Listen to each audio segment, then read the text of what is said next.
written constitution이라고 부르는 거예요. 최초의 성문헌법. 그리고 또 토마스 후커 목사님을, 이 사람은 정치 지도자도 아니었는데도 불구하고 뭐라고 부르냐? 목사였는데도 불구하고 미국의 의회가 보면 여기 이렇게 그려져 있어요. 그리고 밑에 뭐라고 써 있냐면은 미국 민주주의의 아버지, 이렇게 보여요. 미국 민주주의의 아버지. 그 뿌리에는 뭐가 있어요?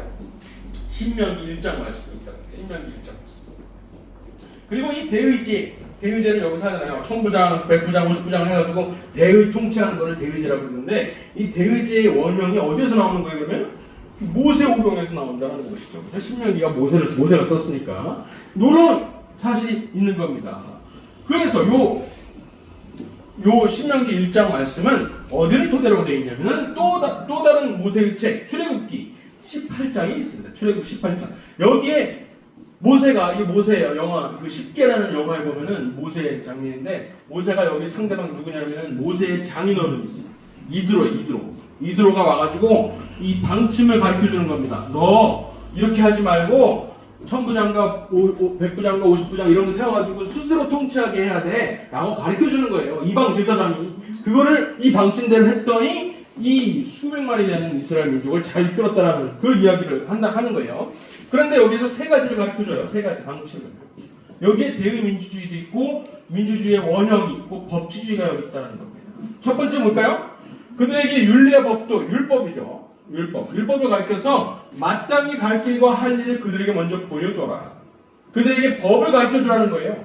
무엇이 옳고 무엇이 그른지를 가르쳐주어라. 두 번째 뭐냐? 제덕이, 아까 말했던 제덕이 겸손한 자를 취해서 하나님, 이 사람들을 취하는데, 이 제덕이 겸손하다는 사람은 무엇을 뜻하냐면 또 세 가지가 나옵니다. 좀 있으면 선거잖아요.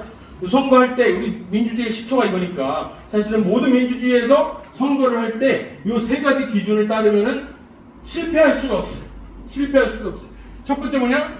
신을 두려워하고, 두 번째 진실무망하고, 세 번째 불의를 미워하는 사람, 불의한 이익을 미워하는 사람이라고 번역이 되기도 합니다. 불의를 미워하는 사람, 이 세 가지 기준을 가진 사람을 가지고 정치 지도자로 세워라 라는 것이 최초 대의제의 원형이었다라는 것이에요. 모델이었다라는 것입니다. 그리고 첫 번째 법, 그리고 두 번째 사람을 뽑아라, 세 번째 백성 위에 세워서 천부장과 백부장과 50부장과 10부장과 삼아 그들로 때를 따라 백성을 재판하게 해라.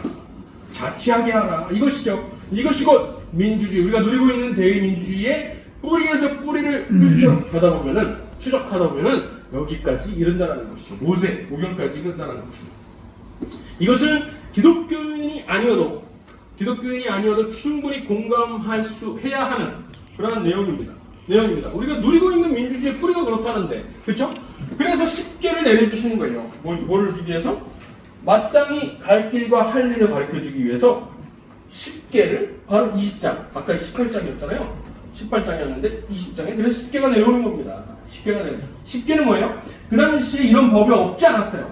우르남무라는 훨씬 더 오래된 문명이 있었고, 함무라비라는 황제가 내린 법령도 있었습니다. 함무라비 법전이라고 해가지고 거기에 이 10계명하고 비슷한 내용들이 많아요. 예를 들어서 간음하지 말아라, 살인하지 말아라, 도둑질하지 말아라, 이런 내용들이 다 있어요. 그런데 이 10계명이 그 당시에 있었던 모든 다른 법보다 우월할 수밖에 없었던 이유는 뭐냐 하면은, 다른 우르남무나 함무라비 법은 황제가, 물론 그 황제가 좋은 황제예요. 머리를 아주 똑똑해요. 지혜로운 왕이에요. 이 지혜로운 왕이 나름대로 판단을 해서 철학적인 생각을 가지고 만든 법입니다. 그것도 뭐 좋은 법일 수 있겠죠. 그렇지만 이 10계명은 뭐가 다르냐면은, 모세가 직접 만든 게 아니라 위로부터 내려왔다는 것이죠. 위로부터 내려왔다는 데 특징이 있어요. 내용은 똑같다 할지라도 위로부터 내려왔다는 것은 무엇을 의미하냐면은, 이것을 사람이 바꾸지 못한다는 거예요. 상대주의적으로 우리가 무슨 상황에 따라서 내가 막 고통스러우니까 나를 죽여줘. 그러면 나를 죽여도 돼. 뭐 안락사라든지 이런 게 있을 수가 없다는 거예요. 죽이지 마 하면 안 죽이는 겁니다. 이게 절대 법이라는 것이 성립을 한다는 것이죠. 말 그대로 도덕법이 성립이 되는 거예요. 히브리서 말씀에 이런 말씀이 있어요. 도덕법의 성립에는 사람보다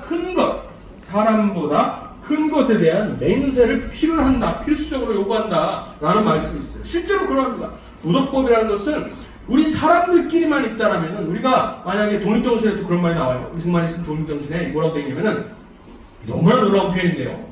정치가 바로 서기 위해서는 사람들이 하나님을 믿어야 된다. 왜냐하면 사람이 하나님을 믿어야만 아무도 보지 않을 때 착한 짓을 할 수 있어요.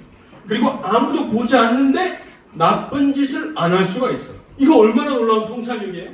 너무나 당연한 말이죠. 그런데 이것을 깨닫지 못하기 때문에 지금 정치가 초명적거리 되는 거예요. 아무도 보지 않아도 뇌물을 받지 않아. 아무도 보지 않아도 착한 짓을 해. 쓰레기를 주워. 이것은 상 주시고 벌 주시는 하나님을 믿지 않으면 불가능한 거잖아요.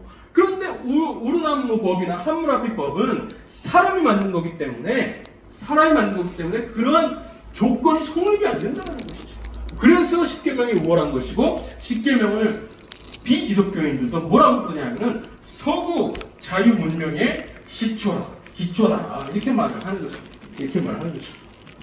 유일의 도덕법이다 이렇게 말하는 겁니다. 그래서 이 유명한 십계라는 영화의 아주 유명한 장면이에요. There is no freedom without the law라고 말하면서 이 모세가 십계명을 내려주는 겁니다. 하나님으로부터 받아가지고 십계를 내는데 뭐라고 되어 있어요?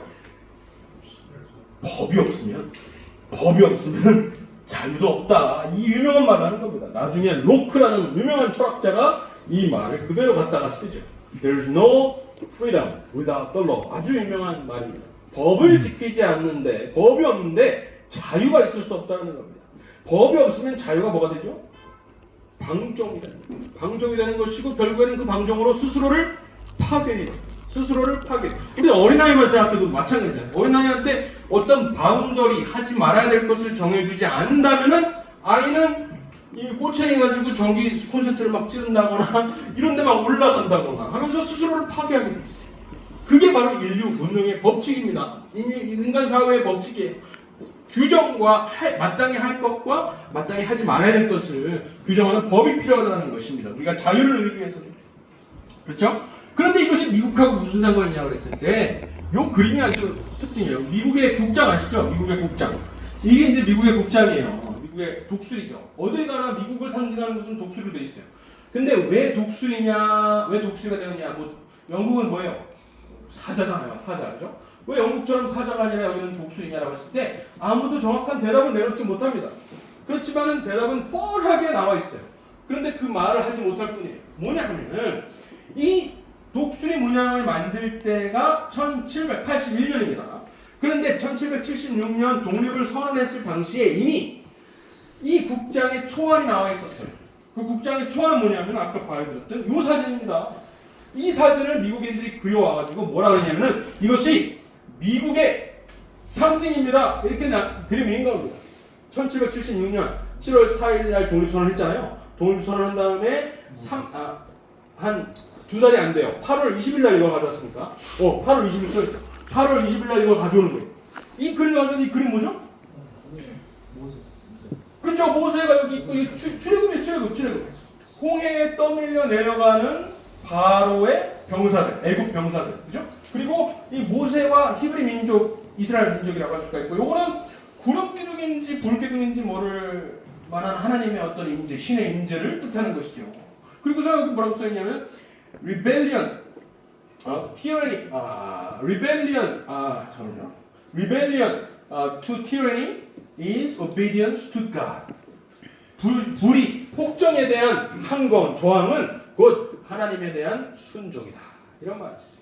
우리가 지금 폭거를 6월부터 누리게 될지 몰라요. 폭정을 누리게 될지, 그에 대한 저항은 하나님에 대한 순종이라는 거예요. 우리가 지난 모르겠어요. 문재인 정권 때 약간 맛을 봤는데 또 저항을 해야 되는 때가 올 수 있겠어요. 어쨌든 이 그림을 가지고 와가지고 출애굽 모양을 그려와가지고 미국의 상징이다. 이렇게 말한다는 것이죠. 너무나 놀랍지 않아요? 정확한 근거들이. 근데 왜 독수리가 되었냐? 이게 이제 답이잖아요. 왜 독수리가 되었을까? 출애굽이 왜 독수리가 되었을까? 이것도 성경에 나옵니다. 성경 뭐라고 있어요? 출애굽 사건을 단 하나의 동물로 묘사를 했는데 그것이 곧 독수리였다는 것이죠. 예를 들어서 여러 군데 나오는데 출애굽 19장에 대표적으로 나오죠. 내가 애국 사람들한테 어떻게 행하였음과 10개의 재앙을 내려가지고 그들을 완전히 친 다음에 너희들을 끄집어낼 때 또 다른 기적, 홍해를 가르는 놀라운 기적으로 어떻게 끄집어내었는지 독수리 날개 위에 너희를 업어서 어떻게 데려왔는지 너희가 보았다. 그래서 출애굽 사건을 이 독수리라는 동물로 성경에서 모세오경에서 묘사됐던 거예요. 그래서 이 독수리가 된 겁니다. 미국의 문양이. 이 역사적인 사실이 근거가 너무나 당연하게 버젓이 드러나 있는데도 불구하고 미국의 교과서에서는 가르쳐주지 않습니다. 가르쳐주지 않아요. 미국도 우리나라랑 마찬가지로 역사를 왜곡하는 그것이 너무나 많이 있어요. 우리 미국은 태어나지 말았어야 될 나라, 이런 거 외치는 역사학자들이 많이 있습니다. 우리나라도 많죠. 어쨌든 계속해서 자유민주주의가 공격당하고 있는 것을 보여주는데요. 몇 가지 구체적인 예 몇 개만 더 드릴게요. 그 당시에 1776년, 중간에 1776년에 미국이 독립했다 그랬잖아요. 그리고 1787년에 미국 헌법을 만듭니다. 그러니까 이 전후로 해서 15년 정도, 그러니까 총 한 45년 정도의 기간 동안에 이 미국 땅에서 생산된 문서, 정치 문서 15,000건을 종합해봤어요. 분석을 해봤어요. 내가 했다는 게 아니라 도널드 루트라는 학자가, 유명한 학자가 이거 15,000건을 컴퓨터에다가 돌려본 거예요. 그래가지고 누구를 가장 많이 인용했을까? 우리가 이승만 대통령이 어떤 생각을 가지고 한성 감옥에서 나라를 꿈꿨을까라고 했을 때 그 당시에 무슨 책을 빌려다봤을까? 누구를 인용했을까? 우리가 따지잖아요. 그렇듯이 이 15,000건의 문서에서 미국인들이 썼던 그 당시 문서에서 누구를 가장 많이